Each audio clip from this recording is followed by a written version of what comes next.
Now we'll look at the muscles. Most movements of the vertebral column are produced by an extensive set of muscles that run all the way along the back of the spine. They're known collectively as the paravertebral muscles. The highest of them are attached to the base of the skull. The lowest ones arise from the sacrum and iliac crest. Some in between are attached to the backs of the ribs, and many are attached to the transverse and spinous processes of the vertebrae. We'll build up our picture of these muscles from the inside to the outside. This is a dissection of the mid-thoracic region.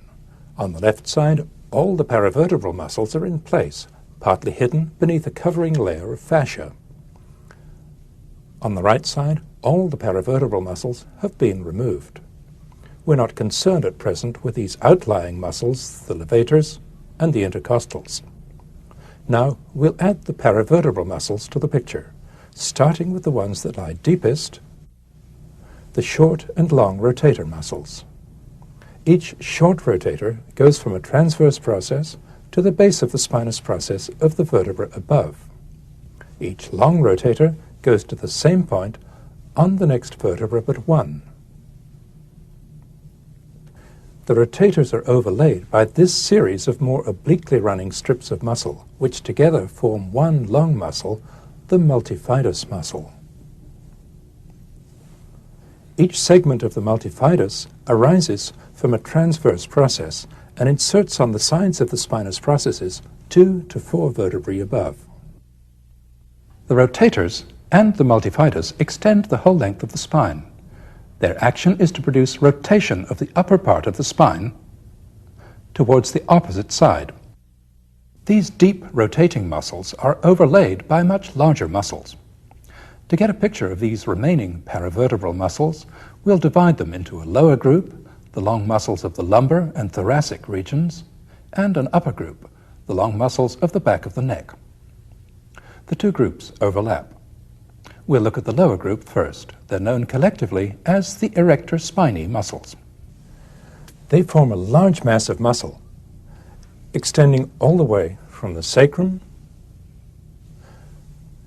to the upper part of the thorax. At their origins, they're joined together. Passing upward, they separate out into 3 somewhat distinct muscles, the spinalis, the longissimus thoracis, and the iliocostalis lumborum.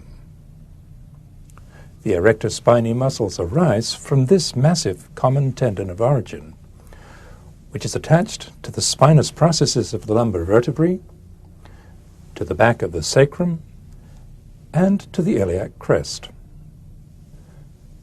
Spinalis inserts onto the spinous processes of the upper thoracic vertebrae.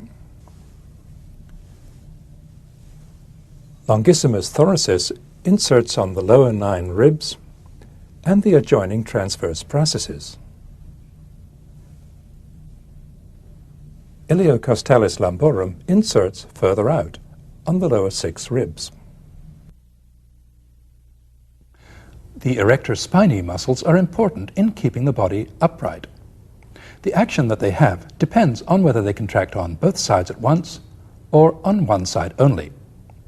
When they contract on one side only, they produce lateral flexion of the spine, to one side or the other. When they contract on both sides at once, their action produces extension of the lumbar and thoracic spine, straightening our back as we stand up from a stooping position and keeping it straight as we lean forward. The action of the erector spinae group is counteracted by muscles of the abdominal wall, which we'll see later in this tape. Above the erector spinae muscles and overlapping with them are the long muscles of the back of the neck, which we'll look at just briefly at this point. They're the obliquely running splenius and longissimus muscles, and beneath them the vertically running semispinalis. Here's its upper end.